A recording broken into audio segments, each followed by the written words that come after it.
ગત ગંગાનો વિશ્વાસ, અલખ ધણી, અલખ અવતાર, કળીકાળનો ભક્તોનો તારણહાર, એને પ્રાર્થના કરીએ કે રામા હામાં આવજો, આ તો કળજગ આવ્યો કરૂર, અરજી સોની અજમલરા તમે રહેજો હજરા હજુર.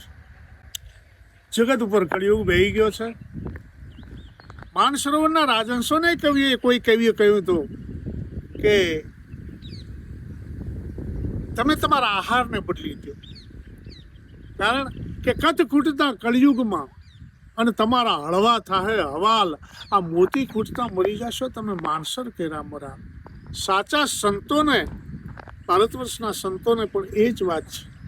કળીકાળમાં સિદ્ધ રામદેવજી મહારાજ રણુજા વાળો, અને જ્યારે આકલ મારો ત્યારે હાજર થાય એવો દાતાર, એવો પીર પ્રગટ જેના પ્રમાણ છે.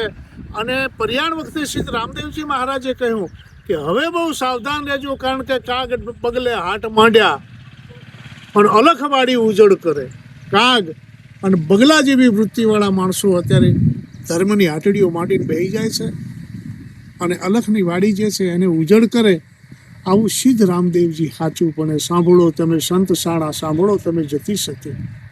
આ સિદ્ધ રામદેવજી મહારાજે કહ્યું છે. કારણ કે જે યોગ છે એને પલટાવી અને ભોગમાં જે વર્તન કરે છે એ મહારોગને આધીન થાય છે. આવી હાલ પરિસ્થિતિ ચાલી રહી છે. એના નામે ભળી કાઢીને માણસ જાય, રણુજા જાય, પણ ભીતરનો ભાવ છે ને એને એ જુએ છે. કદાચ રણુજા જાઓ એના નામે ટાપુ કરી તે 5-25 રૂપિયા તમને ફાયદો આપી દે, બાકી એને ઓળખવો બહુ કાઠો છે. અંતરાત્મા શુદ્ધ હોય તો જ સિદ્ધ રામદેવજીને આપણે પરખી શકીએ, તો જ એનો અહેસાસ કરી શકીએ, તો જ એનો અનુભવ થઈ શકે. જ્યોતના દર્શનમાં તમને રામો દેખાય નહીં તો પછી એનો કોઈ અર્થ જ નથી. બીજના જાગરણમાં જો એ તમારી વાતને ન સાંભળે તો પછી એ જાગરણનો કોઈ અર્થ નથી. એક નાનકડી ઘટના ચુવાળની ચોવીસીનું ધનપુરા ગામ, અને ધનપુરા ગામનો એક ભગત પ્રજાપતિ વરિયો કુંભાર,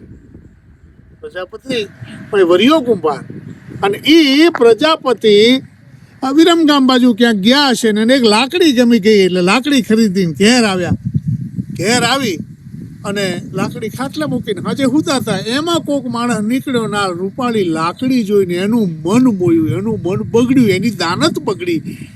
આ ભગત તો હુતા હતા, પ્રજાપતિ ભગત તો, આને લાકડી લઈને રવાના થઈ ગયા ખેતર ભેગા. ભગત જાગ્યા, આમ જોયું લાકડી નહીં, સીધા જ ઊભા થઈ. જોજો તમે તમારા જે અંતરમાં હોય અહીંયા જ તમે ડગલા માંડી શકો. ઊભા થઈને સીધા જ બાજુમાં રામાપીરનું મંદિર હતું, ત્યાં જઈને બે હાથ જોડીને ઊભા રહ્યા, બાબા હું તો તમારા ભરોહે લાકડી મિલીને હૂતો હતો, લાકડી કોક લઈ ગયો અને તમે એ ઉતાર્યા, આમ કરીને એ આવીને હોઈ ગયો. પણ જે માણસ આ લાકડી લઈને ગયો તો એ માણસ ખેતરમાં હૂતો છે, મોચડો છે, રાત ત્રમ તમરા બોલે છે. ધીમે રાત વહેવા માંડી છે. ભાગીને બે કટકા થઈ ગયા છે રાતના. પણ એમ કહેવાય કે બરોબર આને આંખ મળે ન મળે, કાગાની નીંદરમાં હતો માણસ, તંદ્રા અવસ્થામાં હતો, અને ત્યાં ઘોડાના ડાબા હમણાં પ્રાગડતા થમા ઘોડાના ડાબા હમણાં આ બેઠો થયો. બેઠો થઈને ઘોડો કોનો આવે છે, ખેતર હોહરો ઘોડો આવે, બાબો ધણી ઉપર સવાર છે, હાથમાં ભમરીઓ ભાલો, નેજા ફરૂકે છે, અને આવીને માસડાની પાસે ઉભો કે ચોર ઊભો થા. બાપા કોણ છો? હું રામદેવજી મહારાજ છું. બાપા તમે? કે હા, તે મારા ભગતની લાકડી ચોરી છે, જઈને લાકડી પાછી મૂક્યા, જા હું રામદેવ છું. અને એ વખતે એની આંખમાંથી ચોથા આંખું નીકળી પડ્યા. બાપા ધનભાગ તો મારું કહેવાય કે મેં એક લાકડી ચોરી, એમાં તારા દર્શન તો થયા. હવે પછી આવું કૃત્ય ક્યારેય કરીશ નહીં, કારણ કે આપ ભેટ્યા છો. અને એ લાકડી લઈ પ્રજાપતિ ભગતને પાછી સોંપી. આજે જો કદાચ કોઈને શંકા કુશંકા હોય તો ધનપુરા જાજો, રામદેવજી મહારાજનું મંદિર છે ને એ મંદિરમાં આજે એ લાકડી હયાત પડી છે.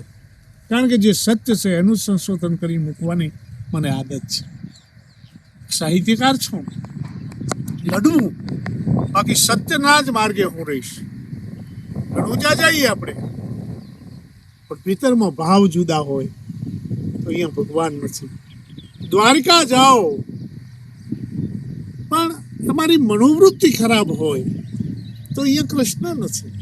તમે દુનિયાના ગમે તે જગ્યાએ જાઓ, અંતર અને અંતરની ઓળખાણ ન થાય, સત્યને તમે નિશ્ચિત ન કરી શકો ત્યાં સુધી ક્યાંય પરમાત્માનો અહેસાસ નહીં થાય. કોઈ ભગવતી પણ તમને મળવાની નથી. આ તો ખાલી આડંબર અને દાવાથી આ વાત ચાલતી નથી. અહીંયા તો નક્કી કરી મનનો નેઠો લઈ, મનને ધર્મના ધડે લઈ અને નક્કી નેઠો કરે એનું આ કામ છે. જય સિદ્ધ રામદેવજી મહારાજ, જય દ્વારિકા. આતમ પાલધારીના રામ રામ.